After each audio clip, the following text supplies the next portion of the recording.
This video is a continuation of my previous video in which we looked at DOJI candlestick patterns. Last time we looked at using dojis to identify reversal points in the market, but this time we're going to use them to identify trend continuation points. If you haven't seen the last video or you don't know what a DOJI candlestick is, don't worry, because I'll be explaining how I'm determining a DOJI candlestick for the tests in this video. This strategy which I'm testing is not my own idea. It's one I found on a great resource page on a website called Oxford Capital Strategies. If you want to look at it yourself, then this is the strategy which they're calling DOJI pattern trend. In the last video we looked at DOJI pattern reversal. In their tests they did a bunch of tests on about 40 different futures markets, whereas I'm going to be testing the Forex markets. I'm pleased to say that the strategy which we tested last time, using dojis for reversals, we actually got some pretty reasonable results. And using one of the exits which I tested, the bailout exit, we got some win rates up into the 90% region. So let's see what the results are like using the dojis for trend continuation. I'm making this series of strategy testing videos to build upon a strategy database which we're building together here on YouTube. So in each video I test a different strategy on 14 of the Forex markets individually and then collectively as a portfolio.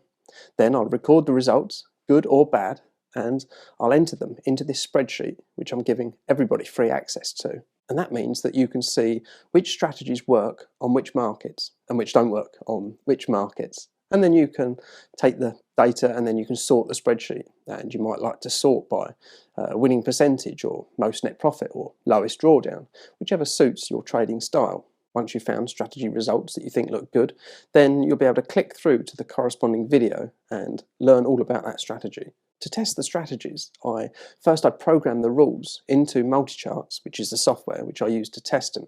And then I can quickly run thousands of tests across multiple markets and portfolios very, very quickly. And because the strategy and the rules are 100% algorithmic and they're programmed into the computer, that means they're 100% automated or calculated by the computer, and there's no room for human input or human manipulation within the test results. And that means if you run the same tests using the same strategy or the same rules, then you're going to get very, very similar results to mine. Well, let me now show you how this DOJI trend continuation strategy actually works.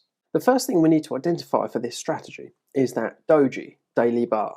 So we are using a daily time frame or daily bars. Now the way that I'm identifying that DOJI bar for the sake of the testing that we're going to look at today is if the body size of that bar is less than 10% of the entire candle or the entire range. The entire range is calculated by taking the high of the bar minus the low of the bar. So that's the entire range. And the body is calculated by taking the distance between the open and the close. So the distance of that open and the close has to be less than 10% of the entire range. And that's how we're identifying the doji. So the trade entries, first of all, we identify that doji candle. Now, for a long trade, we want to see that yesterday's close is the highest close over the last 10 bars. And we'll go back to that screenshot and I'll show you. And if we're looking at shorts, then we want to see that yesterday is the lowest close over the last 10 bars. And once we've identified that little filter, then we place a buy stop order next day at the doji high and a sell short stop order at the doji low. So looking at this example, we've identified the doji and we're looking at yesterday's bar. Now, is the close of yesterday the lowest close over the last 10 bars? And you can see in this example, it quite clearly is. So we're in a downtrend and then we've got that doji and then we're looking for a continuation of the downtrend. So the very next day, we only take the trade if price breaks below the low of that doji bar. And you can see it actually entered the trade here. And the opposite rules are for the long trade. So we know how to get in a trade. How do we get out of a trade? So first of all, we've got our stop loss, and that's calculated by looking at the average true range over the last 20 bars and multiply the average true range by 6, and that will give you our stop loss value. Number two, we've got a stop and reverse trade, and that rarely happens. What that means is if we've entered short in a trade and then we get a doji set up to get us to go long, then If the long trade is triggered, we exit the short trade that we're already in, and then we enter a new trade long in what was the opposite direction. So that's stop and reverse, but that rarely happens. The first exit that we're going to test is the bailout exit, or first profitable close. What that means is, at the end of each day, we look to see if the trade's in profit. If the trade's in profit, we bail out and we take the profit and we exit the trade. If the trade isn't in profit by the end of the day, we leave the trade open, and then the next day we'll test again. Is the trade in profit at the end of the day? If it is, we get out. If it's not, we stay in the trade. Okay, so that's our fastest bailout exit. And then we're going to test two different timed exits, and it's going to be quite simple.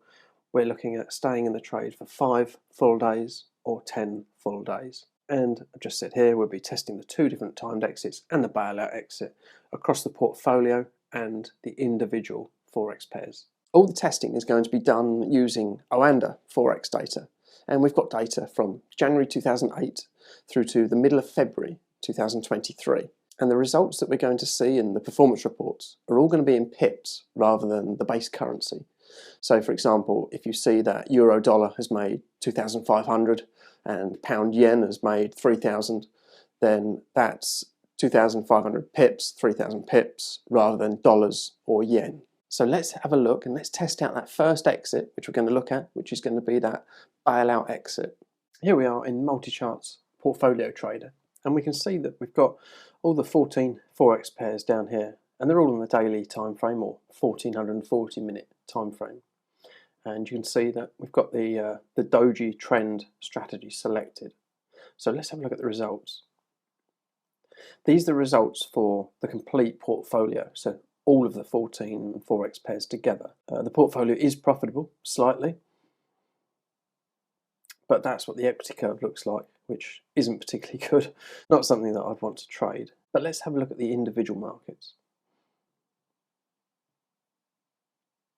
And we'll just go through the profitable ones. So Australian dollar, US dollar is just about profitable, but with a really bad equity curve.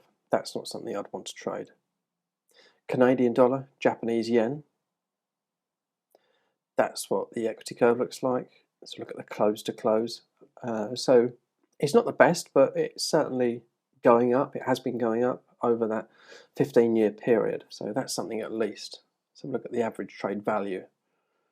We've got an average trade value of 26 pips, so that's pretty good. By the time we've paid a few pips in costs, then we're still going to be profitable at the end of it. And we've got a very high win rate, almost a 93% win rate, because we're using that bailout exit. Looking at the next profitable one, so euro pound is not profitable, euro yen is not profitable, euro New Zealand is profitable. There's the equity curve. Not particularly good, is it? Another high win rate. Average trade is 27 pips, that's large enough, but the equity curve's not that good. Euro dollar not profitable, pound Canadian dollar not profitable, pound yen is profitable. Again, another high win rate. Average trade 42 pips, that's pretty high, that's good. What's the equity curve look like? Equity curve is okay, it's not too dissimilar to Canadian, Japanese yen. Pound dollar is profitable. There's the equity curve, not very good. Although it certainly has been working very well the last few years. Since about the start of 2016, it's been working quite well, but overall it's not a good equity curve. Another very high win rate, and the average trade value, 14 pips, is still large enough by the time we've taken some costs out of that. New Zealand dollar, Canadian dollar is not profitable. New Zealand US is just about profitable. The average trade value is pretty small at only 7 pips, and the equity curve's not great. US dollar, Canadian dollar, not profitable. US dollar, Swiss franc, barely profitable, won't even look at that. And US dollar, Japanese yen, also not profitable. Overall, as a portfolio, the results using this exit aren't great, are they? Certainly not as good as using the dojis for reversals like we tested in the last video. However, there are a couple of individual pairs which are showing profit. Canadian dollar, Japanese yen, and pound, Japanese yen, both showed positive results. But it will be interesting to see how those timed exit works too. And that's what we're going to test next. Just before we look at those other exits though, I want to give you access to 3 more strategies, a little bit like we're testing today, although these ones are proven and have been proven profitable. I'll show you exactly how to trade them, show you the rules and all the test results. And I've put them all in my 22-page Beat the Market Strategy Guidebook. So if you're looking for more strategies to trade, then you'll probably want to check that out. And at the moment, if you find the link in the description down below, you can get it for absolutely free. I've got an even better collection of strategies, 6 more strategies in my trading course. And in the course, I'll show you again exactly how to trade them, and I'll show you how to use correct position sizing to maximize profits and minimize your drawdowns. And if you're a TradeStation or a MultiCharts user, then I include the code for that too, which I'm told has been really helpful for a lot of you guys who have already enrolled in the course. The links for that will also be in the description down below. Now let's go and have a look at the next exit which we're going to look at, which is the exiting after 5 days in the trade. So now let's change the exit, and we've got this input here which I programmed, my timed exit, and we're going to use 5 full days now. And then rerun the back test. And let's first look at the portfolio. It's a big losing portfolio using that 5-day exit. And that's what the equity curve looks like. So certainly not tradable whatsoever. Looking at the individual markets, we can see that the vast majority of these are losers. Pound dollar did make money with a bad equity curve. New Zealand dollar, Canadian dollar, virtually no money at all. New Zealand dollar, US dollar, hardly any money with a bad equity curve. So I'm afraid to say that using a 5-day exit for this trend continuation is certainly not working. Let's see if we can get some better results using a 10-day exit. So let's change the exit to 10 days and rerun the back test. Again, let's first look at the portfolio, and similar story, losing money, similar bad equity curve. Looking at the individual markets, very similar story again. This time pound dollar is a big loser. Euro New Zealand made the most money, albeit only a little bit, and the equity curve is not great. New Zealand dollar, Canadian dollar, bad equity curve, only made a little bit of money. New Zealand dollar, US dollar, only made a very small amount of money. So it looks like the bailout exit was definitely the best exit for this DOJI trend continuation strategy. Well, I think we can conclude from all of the tests which we've seen in this video that using dojis for trend continuation, like I have done here, doesn't work very well at all. I did try some other quick tests too. I looked at the size of the body of the doji candle. Remember, we were looking at the 10% range, and I tried adjusting that.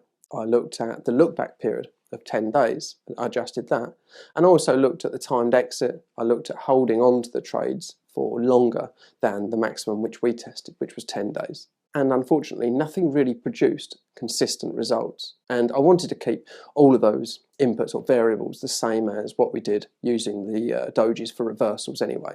So unfortunately, we haven't really found a potential strategy which we can go live and start trading with this time.